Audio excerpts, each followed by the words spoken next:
एक बार की बात है, एक गांव में एक किसान रहता था। उस किसान को जानवर पालने का बहुत शौक था। उसके पास पहले से ही बहुत सारी भैंसें थी, जिनका दूध बेचकर वो अपना घर चलाया करता था। तो एक दिन उस किसान ने एक खरगोश और एक बंदर को भी अपने घर में पाल लिया। अब काफी दिन गुजरने के बाद उस किसान ने उस खरगोश और बंदर के साथ खेलने का सोचा।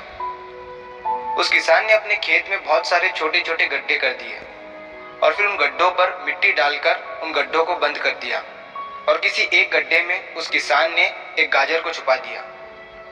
अब उस किसान ने खरगोश और बंदर को उस गाजर को ढूंढने के लिए कहा। खरगोश बहुत ही कॉन्फिडेंट था और उसे अपने आप पर बहुत विश्वास था। उसने एक एक गड्ढे को खोदना शुरू किया और गाजर ढूंढने लगा। लेकिन बंदर जो था वो बहुत ही नेगेटिव और आलसी था।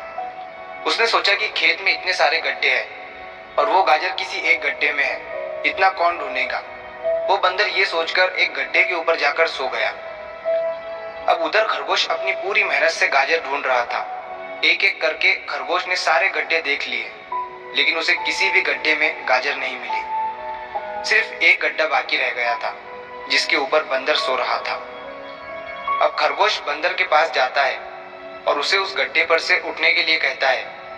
जैसे ही बंदर उस गड्ढे पर से उठता है, खरगोश गड्ढा खोदकर गाजर बाहर निकाल लेता है और अपने मालिक को ले जाकर दे देता है। बंदर ये देखकर हैरान हो जाता है कि जिस गड्ढे के ऊपर वो इतनी देर से सो रहा था, गाजर उसी के अंदर थी। वो सिर्फ एक बार खोदकर देख लेता तो गाजर उसे मिल जाती और वो मालिक की नजरों में बड़ा बन जाता। यही सोचकर वो अपने किए पर पछता रहा था। दोस्तों, इस कहानी से हमें 3 बहुत बड़ी सीखें मिलती है। पहली ये है कि हमें कभी भी अपने काम के प्रति नेगेटिव नहीं सोचना चाहिए। जैसे उस बंदर ने सोचा कि इतने सारे गड्ढे हैं और गाजर किस गड्ढे में है पता नहीं। यही सोचकर उसने उस काम को अपने लिए बड़ा बना दिया। और दूसरी सीख हमें इस कहानी से ये मिलती है कि हमें एटलीस्ट कोशिश भी तो करनी चाहिए, क्योंकि हम जब तक कोशिश नहीं करेंगे, किस्मत भी हमारा साथ नहीं देंगी। अगर वो बंदर जिस गड्ढे पर सोया हुआ था वहां से ही गाजर को ढूंढना शुरू करता तो उसे गाजर मिल जाती, लेकिन उसने कोशिश ही नहीं किया।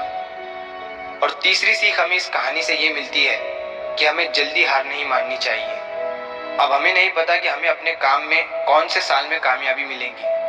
वो 2025 हो सकता है, 2030 हो सकता है या 2032 भी हो सकता है, लेकिन हमें कामयाबी तभी मिलेगी जब हम पॉजिटिव सोच के साथ कोशिश करते रहेंगे और हार नहीं मानेंगे।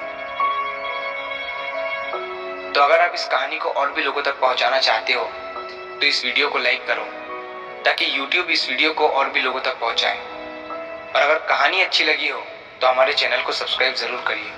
मिलता हूं मैं अगली बार इसी तरह की कहानी के साथ। तो सब्र करो, शुक्र करो और जिंदगी में आगे बढ़ो।